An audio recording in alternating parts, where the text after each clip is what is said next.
tortueux et court pour à nouveau signer une performance. Ouais, et c'est surtout le pire ennemi de Julien Vanders, c'est lui-même, c'est les pépins qu'il a eu durant ces dernières années. S'il arrive à se concentrer sur lui et à revenir à son meilleur niveau, et sans nul doute qu'on le retrouvera de nouveau aux avant-postes. Mais voilà, il a fait ses expériences, il avait changé de coach, il allait s'entraîner avec Roberto Canova, qui était un entraîneur qui lui mettait un niveau d'exigence très très élevé. Il s'est un petit peu grillé, c'est un athlète qui veut toujours faire mieux que ce que le coach lui demande. Lorsque l'entraîneur est déjà très exigeant, c'est un pari risqué. Et donc il s'est brûlé les ailes. Aujourd'hui il est revenu aux bases avec son entraîneur genevois Marco Jäger du Stade Genève, et on sent vraiment que c'est un nouveau départ. Il a appris beaucoup de choses, il a traversé le désert là pendant 3 ans depuis ses 2 records d'Europe sur le 10 km et le semi-marathon, et j'espère qu'aujourd'hui ce sera vraiment la course de la renaissance. On l'a vu la semaine passée à la Sainte-Catherine, il a battu son camarade d'entraînement, vainqueur de l'escalade il y a 2 ans, Boniface Kibiwott. Donc c'était un signe extrêmement encourageant. C'était peut-être pas le même niveau de motivation chez ses adversaires qu'aujourd'hui, mais ce qui est certain, c'est qu'il est sur la bonne voie. Et là on le voit sur la ligne de départ, plein centre à côté de Tadesse Abraham, extrêmement déterminé, et à côté aussi de Dominique Lobalou. Dominique Lobalou, le tenant du titre, c'est aussi lui le grand favori. C'est le genre d'athlètes qui viennent à la course de l'escalade et que les championnats du monde, les Jeux Olympiques ne peuvent pas se payer d'une certaine façon. C'est des athlètes qui ont un niveau mondial et qui battent même parfois les champions du monde, mais qui n'ont pas le droit de courir dans les championnats internationaux.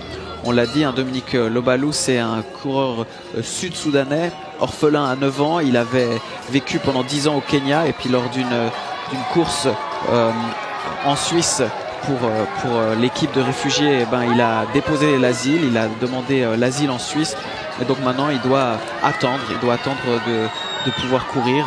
Donc la Fédération internationale lui a déjà accordé une autorisation pour 2026, donc ce sera malheureusement après les Jeux Olympiques. Il pourra déposer une demande de naturalisation seulement en 2031, mais il pourrait déjà préalablement courir pour la Suisse, donc on espère qu'il le fera. Et là on le retrouve aux avant-postes avec le dossard numéro 1, au coude à coude avec Boniface Kibiwott. Boniface Kibiwott qui est quand même le favori de cette course. Il a gagné la course de Bulle la semaine passée, donc il a battu Dominique Lobalou. Dominique Lobalou a eu une ascension fulgurante, mais un été passé très difficile. Il s'est fait opérer, là il est sur le retour, et donc ça va être à nouveau le duel entre ces 2 athlètes, entre Boniface Kibiwott à gauche et Dominique Lobalou avec les lunettes à droite. Et pour arbitrer ce duel, il y a une pléiade d'athlètes kenyans qui ont été invités, notamment la team de Julien Lyon. Donc on a Kevin Kibet qui avait fait 3e à Sierzinal, on a Kipsang Sheboy, on a aussi Sila Kipratish qui sera là, et puis évidemment les Suisses en la personne de Tadesse Abraham, de Julien Vanders, et pourquoi pas Morgan Le Gouen qui sera là aujourd'hui également. Julien Vanders qui essaie de ne pas se laisser décrocher par le train. C'est parti rapidement encore une fois. Lobalou, on rappelle aussi, qui détient le record du parcours en 2024, vainqueur l'an dernier. Est-ce que ce record va tomber aujourd'hui? Il y a tout le potentiel pour. Maintenant, évidemment, c'est surtout la victoire qui va se jouer, et avec beaucoup de stratégie en tête de course.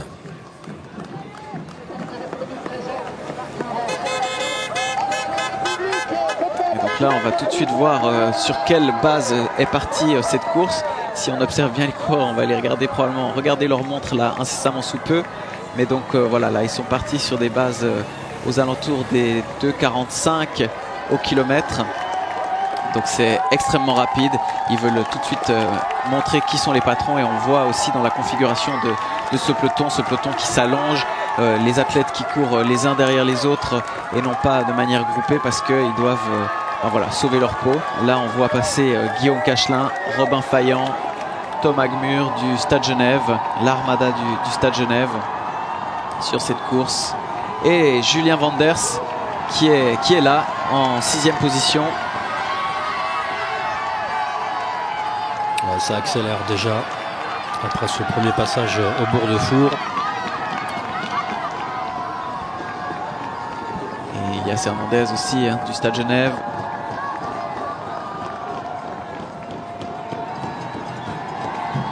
Et le duel annoncé entre le numéro 1, Dominique Lobalu, le tenant du titre, et Boniface Kibiwott, le vainqueur il y a 2 ans. Ouais, qui avait terminé 2e aussi l'an dernier. Exactement. Ces 2 hommes qui ont réalisé les 2 meilleures performances jamais réalisées sur ce parcours de l'escalade. Dominique Lobalu qui semblait avoir une marge indécente l'année passée, qui avait réalisé le record en célébrant durant tout le dernier tour avec une facilité absolument déconcertante. Cette année, c'est plus difficile. Dominique Lobalu, c'est un athlète qui avait aussi été révélé par la course de l'escalade. On parlait de la course de l'escalade comme révélateur de stars. Lui en fait partie. Il avait terminé 2e ou 3e de la course d'escalade, et puis dans la saison qui avait suivi, c'est là que vraiment il avait émergé aux yeux du monde. Il avait eu le droit exceptionnellement pour une course d'aller courir en Diamond League à Stockholm. Premier essai, c'est tout de suite une victoire. Il a battu le champion du monde du 10 000 mètres et remporté cette course. Je vous encourage à regarder un film qui s'appelle Right to Run sur lui, où on dresse un petit peu son portrait et les difficultés qu'il a à pouvoir se faire une place dans ce monde de la course avec son statut de demandeur d'asile. Et puis il avait aussi terminé 2e de la grande finale à Zurich, de la grande finale de la Diamond League. Et puis il savait même, il est assez fantasque, hein. Si vous le suivez, vous vous en rendrez compte. Il avait mal compté les tours, il s'était pas rendu compte que c'était le dernier tour, et on le voit vraiment ne pas faire le sprint et perdre un peu bêtement cette course qui lui tendait les bras.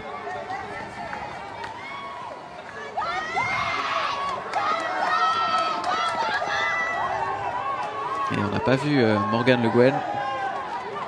Je ne suis pas sûr qu'il ait pris le départ. Et là, on voit Gabriel Matos. On parlait des athlètes de l'AVG. Gabriel Matos qui s'est qualifié lui aussi, comme Roman Volhauser et Léo Lederman, pour les championnats d'Europe de cross qui auront lieu la semaine prochaine, qui représenteront les couleurs suisses. Et là, on le voit, ces 2 athlètes au coude à coude.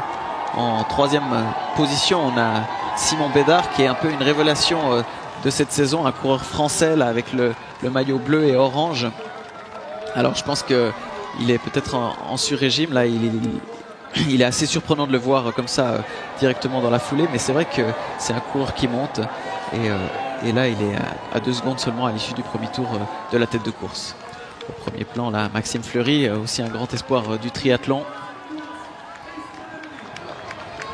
Et Max Studer, un peu en difficulté, un autre triathlète.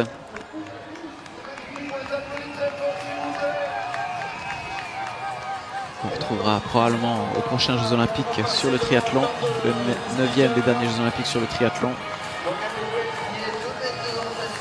Et donc là, on arrive à la fin du premier tour. Passage en 6 minutes 45. Dominique Lobalu devant Boniface Kibiwott. Simon Bédard toujours en 3e position. Julien Vanders lui est 6e. 9 secondes de retard sur la tête de course. Encore 2 tours à parcourir. Donc pour comparaison, on est sur des allures assez élevées. L'année passée, ils étaient passés en 6 minutes 38 au premier tour. Donc là, on est 5-6 secondes plus lent. Ces 2 athlètes qui se jaugent encore un petit peu probablement. Et là, avec le maillot du Triathlon Club Genève, rouge et noir, Alexandre Di Giuseppe. Le retour de Julien Stalanske qui nous fait très plaisir. Zouer Moussa.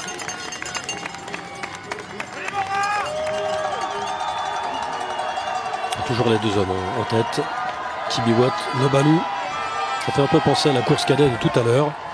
Ouais, ce qui est très intéressant, c'est que ces 2 hommes ont gagné les 2 dernières éditions avec une telle autorité, vraiment en étant les 2 hommes les plus forts. Et cette année, c'est la première fois que tous les spécialistes ont de la peine à prédire qui va remporter cette course. Et donc évidemment qu'ils se jaugent, évidemment qu'ils ont besoin de montrer l'un à l'autre qu'ils sont les plus forts, qu'ils sont les patrons. Et bien malin celui qui peut nous prédire le vainqueur. Et Julien Vanders qui est un peu à l'image de son nouvel état d'esprit, où il fait un peu plus profil bas. Il est là en 5e position à faire sa course tranquillement, et pourquoi pas le voir émerger dans les derniers mètres avec ce départ de course très intelligent et finalement assez inhabituel pour lui qui avait l'habitude de toujours partir pied au plancher, et puis parfois... On se souvient notamment de son cavalier sol, où il jetait même avant quand il est passé pour la dernière fois au Bourg-de-Four, où il jetait ses manchons, il jetait son bonnet. Parfois ça passait, et puis parfois aussi ça cassait. Ceux qui suivent sa carrière de près, ça a cassé même à plusieurs reprises. Et voilà, on a un nouveau Julien Wanders, et c'est le Julien Wanders de la maturité, celui qui va se marier en fin d'année.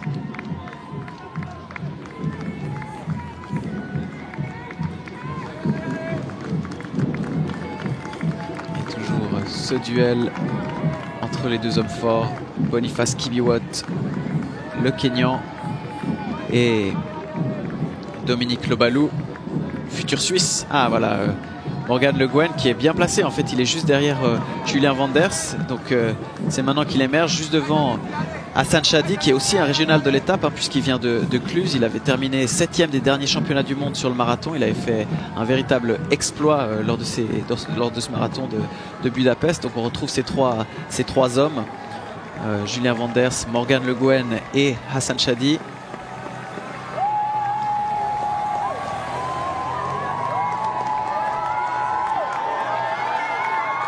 Julien Wanders qui est un petit peu plus en retrait maintenant. Et le numéro 30, c'est Ben Somikwo, c'est un Ougandais. Donc on parlait tout à l'heure de l'universalisme de la course. Eh bien, l'universalisme de la course, c'est aussi ce caractère mondialisé, toutes ces nations qui sont représentées. On a longtemps eu un duel entre le Kenya et l'Éthiopie. Et bien voilà, maintenant on voit des coureurs sud-soudanais arriver, des Ougandais. Et là, c'est le moment chaud dans le Bourg-de-Four de ce deuxième tour, avec l'attaque de Boniface Kibiwott, qui a pris 5-6 mètres. Alors, est-ce qu'il est en sur-régime pour impressionner son adversaire, ou est-ce que c'est vraiment le move qui sera décisif dans cette course? Et voilà, on le voit là, les 5-6 mètres qui se sont transformés en une quinzaine, une vingtaine de mètres. Et donc, fidèle à son habitude, c'est à la méthode Julien Wanders, en accélérant très loin de la ligne d'arrivée, en faisant la différence au train. Et maintenant, il va falloir être fort, il va falloir serrer les dents. Mais l'avantage qu'il a, c'est que Dominique Lobalou va douter. La course va devenir difficile pour lui. Il sait que s'il veut gagner, il doit revenir, il doit reprendre ses mètres de retard. Et donc c'est évidemment une position assez inconfortable. Et là, Boniface Kibiwott qui va être évidemment galvanisé pour aller chercher ce deuxième titre sur cette course de l'escalade. Lui qui avait remporté la course il y a 2 ans. C'était la révélation de cette course. Boniface Kibiwott, c'est vraiment le... Est-ce qu'il n'a pas accéléré trop tôt là? Je crois que s'il le fait, c'est qu'il est conscient de ses capacités, il est conscient de ce dont il est capable. Il avait gagné plutôt au sprint la semaine passée, il s'était senti fort. Et aujourd'hui, il le montre, c'est lui le plus fort. Lui qui a toujours été un peu le compagnon d'entraînement fidèle de Julien Wanders. Julien Wanders qui disait que lorsqu'il avait changé d'entraîneur, il avait eu aussi d'autres sparring partners qui le mettaient toujours en difficulté à l'entraînement. Boniface Kibiwott, c'est ce type d'athlète qui montre ce dont il est capable en compétition, qui s'entraîne pas forcément aussi dur que Julien Wanders, qui suit plutôt le pace plutôt que de toujours le durcir. Et donc ça, c'est évidemment un duo qui fonctionne bien avec Julien Wanders qui lui pousse, et Boniface Kibiwott qui est toujours là pour répondre et puis pour l'appuyer à l'entraînement, pour le soutenir.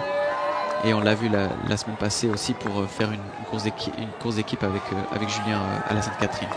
Et là on voit Adrian Lehmann, c'est un autre palpable pour les prochains Jeux Olympiques sur le marathon. Il était qualifié pour les championnats du monde cette année, il a dû y renoncer le cœur lourd. Et là on le retrouve en forme, peut-être qu'il décrochera les minima, lui qui avait réalisé 2h11 sur le marathon et qui est là en bonne position pour être aux avant-postes au niveau helvétique. Bon, Kibiwott peut-être vexé aussi d'avoir terminé 2e l'an dernier et qui veut reprendre sa couronne. Et pourquoi pas même peut-être aller chercher le record du parcours 2024, on le rappelle, de Dominique Lobalou, distancé maintenant à l'amorce de ce dernier tour. Ouais, on avait vu Dominique Leballour réussir ce tour de force de faire le record un petit peu en solo sur le dernier tour. Là, il va falloir qu'il soit vraiment très fort.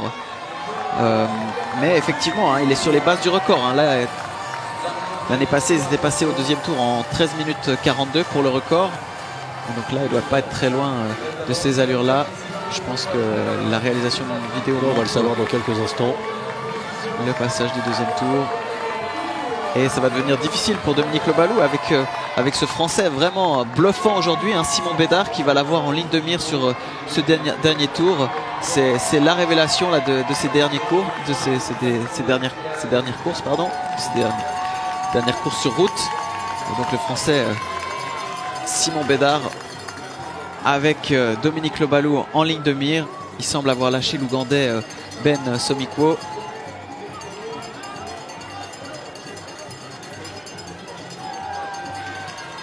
Et le troisième de la course de bulle, Elias Mayo en 5e position. Derrière le duo Hassan Chadi et Morgan Le Guen. Morgan Le Guen qui a l'air d'être de retour au meilleur niveau. Je l'ai appelé hier, il me disait qu'il a joué profil bas, qu'il n'était pas super en forme, que son objectif c'était vraiment au printemps. Et ben voilà, je pense que l'année passée il a beaucoup souffert de la pression qui s'était mise. Il était venu ici avec de très grosses attentes et puis ça lui avait pas du tout réussi. Et puis c'est finalement quand il arrive à s'enlever cette pression qu'il performe le mieux. Il avait terminé 6e de la course il y a 2 ans. Et ben là il est en passe de réussir la même performance, voire mieux. Et Dominique Leballour à l'écran, Simon Bédard. Et puis surtout Morgan Le Guen qui maintenant a pris un peu d'avance sur Tadej Abraham et Julien Wanders. Et alors ouais, c'est assez certain du coup qu'on retrouvera Morgan Le Guen comme meilleur Suisse. Tadej Abraham semble avoir lâché, on l'a plus revu. Mais là il a surtout en ligne de mire Hassan Chadi, Simon Bédard et pourquoi pas revenir en direction du podium. Ça fait longtemps qu'on n'a plus un Suisse sur le podium. Et ben vous le voyez, le podium c'est cet homme en gris qui prend le virage et notre Suisse c'est Morgan Le Guen qui vient de le prendre à son tour en vert et blanc. Morgan Le Guen hein, qui fait partie avec Tadej Abraham qui passe maintenant le virage avec Julien Wanders, des ambassadeurs de cette course de l'escalade. Et ben voilà, c'est son jour, il affirme sa pleine légitimité à porter cet événement, à être un fer de lance de cette course, puisque c'est lui qui terminera aujourd'hui devant. On le voit faire l'effort. Ouais, et puis il pourrait même encore aller gratter et grappiller quelques places. Il revient dans la foulée de Hassan Chadi, l'autre local de l'étape de Cluse. Avec un podium qui est jouable pour lui. Et voilà, et le podium pour l'instant c'est pour Hassan Chadi, donc ça va se jouer entre les deux locaux, entre l'habitant de Cluse Hassan Chadi et notre Genevois Morgan Le Guen. Je pense que pour Ben Somikwo ça va être difficile. Il vient de se faire reprendre. Est-ce qu'il aura la force de réaccrocher les deux hommes pour se mêler à la lutte pour le podium? Donc le suspense reste entier. Et qui bivote toujours largement en tête, qui a complètement lâché Leballour. Ouais. Leballour qui est peut-être parti un peu plus vite que ce qu'il aurait dû. Non, là il y avait une petite course stratégique entre les deux. Boniface Kibiwott est parti trop vite? Non, Leballour. Ouais, manifestement il est parti trop vite, mais c'est vrai qu'il était dans la position du tenant du titre. Je pense qu'il sait qu'il peut être fort dans ces grands jours. C'est normal qu'il ait tenté. Lui, ce qui l'intéresse, c'est vraiment la victoire. Et maintenant, on verra s'il aura la force face à ce constat de rester mobilisé pour la deuxième ou pour la troisième place. C'est peut-être la chance aussi de Morgan Le Guen, si Leballour lâche complètement, de pouvoir le reprendre et de pouvoir, il pourra dire qu'il a battu Dominique Leballour. Mais là, on le voit, hein, dans cette descente, tous ces athlètes qui sont ensemble, la deuxième, troisième, quatrième, cinquième et sixième place, tout reste à faire pour le podium. J'espère que la réalisation va pouvoir suivre ces hommes. Et Dominique Leballour qui est dans la position du chassé, hein, qui est parti fort et qui maintenant est dans le dur. Morgan Le Guen, Hassan Chadi qui ont pour habitude de revenir fort. Hassan Chadi qui avait fait une remontada assez hallucinante au championnat du monde de marathon. On l'avait perdu complètement des radars, il avait disparu et puis il avait fait simplement son bonhomme de chemin, ramasser les morts petit à petit, et c'est exactement ce qu'il est en train de faire maintenant. Hassan Chadi, là qu'on voit au premier plan, qui reprend la deuxième place à l'autre Français, Simon Bédard. 2 Français, un Suisse, un futur Suisse et un Ougandais.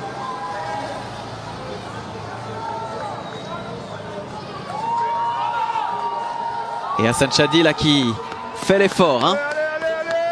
Les 2 Français qui semblent se détacher.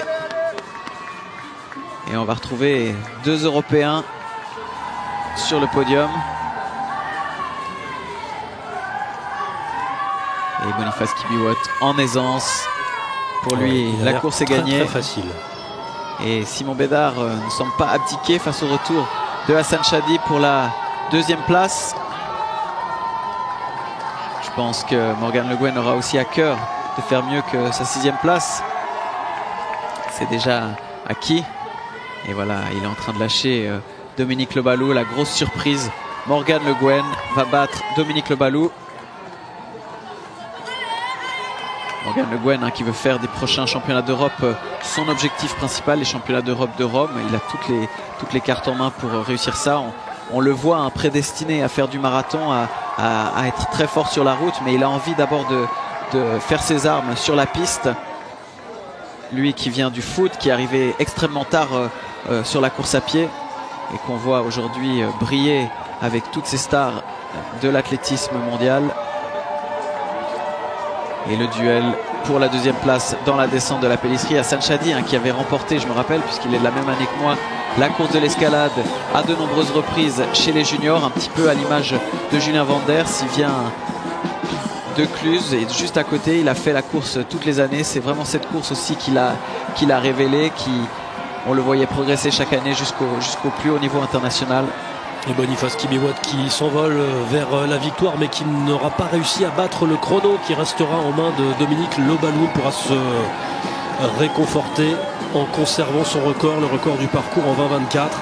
Et donc deuxième victoire pour Boniface Kibiwott, le partenaire d'entraînement, le fidèle compagnon de Julien Vanders, qui remporte sa deuxième course de l'escalade.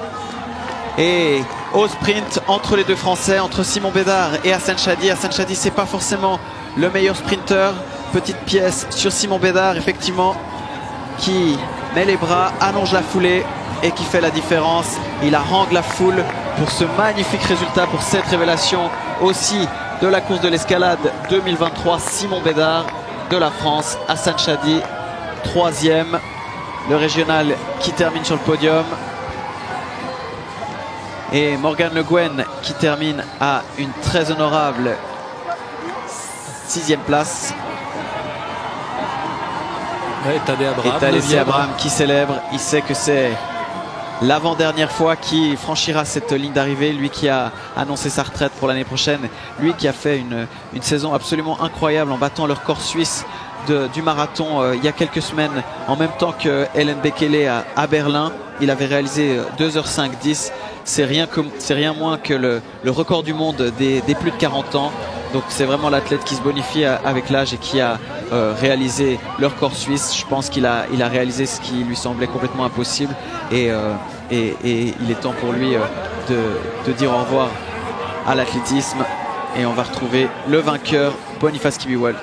Au micro de Pierre Pilet. Exactement. Félicitations, congratulations, Boniface Kibiwott avec moi.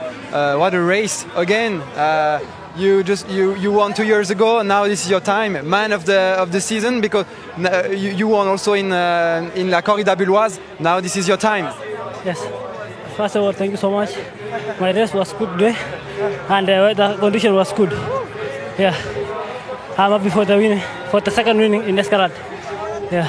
As I just said before, you won also the corrida bulloise 2 weeks ago. How about that? 2 races in 2 weeks.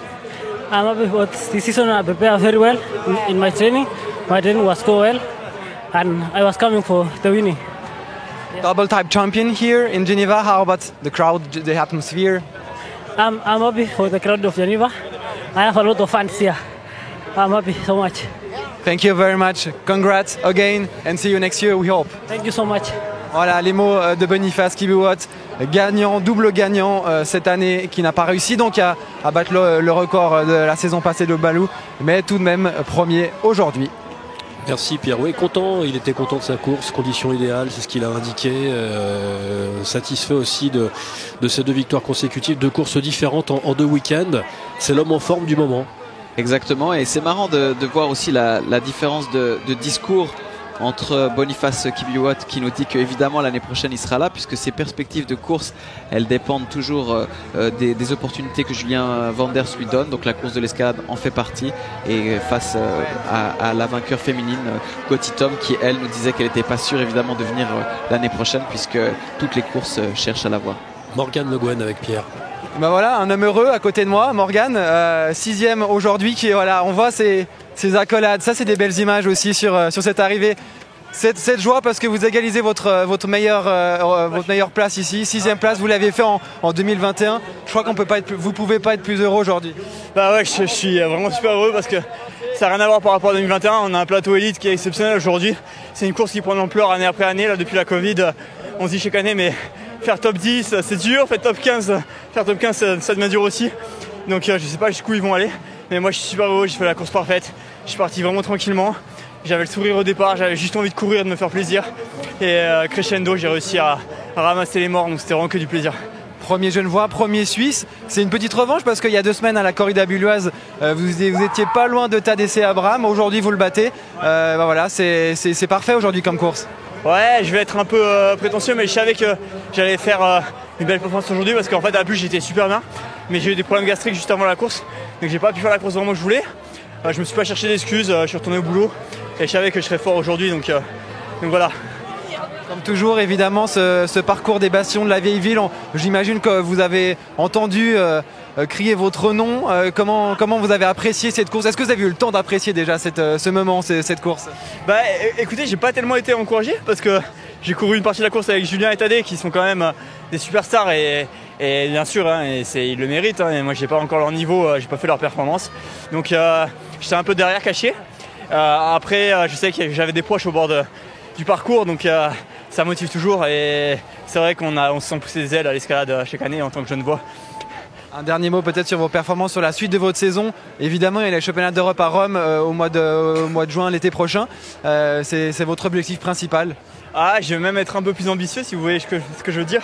Les Jeux Olympiques. Voilà, ouais. Championnat d'Europe, je suis pratiquement sûr d'y aller là. Après les Jeux Olympiques, il faut que je fasse encore 2-3 performances pour me qualifier via le ranking. Donc j'ai du boulot. Bon, c'est tout ce qu'on vous souhaite. Merci beaucoup, Morgane Le Guen. Et puis félicitations. Et 20 minutes 26, hein, c'est le chrono de Morgane Le Guen. Une performance assez hallucinante qui dans d'autres temps lui aurait permis d'être encore mieux que 6e. Il l'a dit, le plateau est extraordinaire. Et on va retrouver Tadesse Abraham. Et Tadesse Abraham également. On enchaîne les interviews avec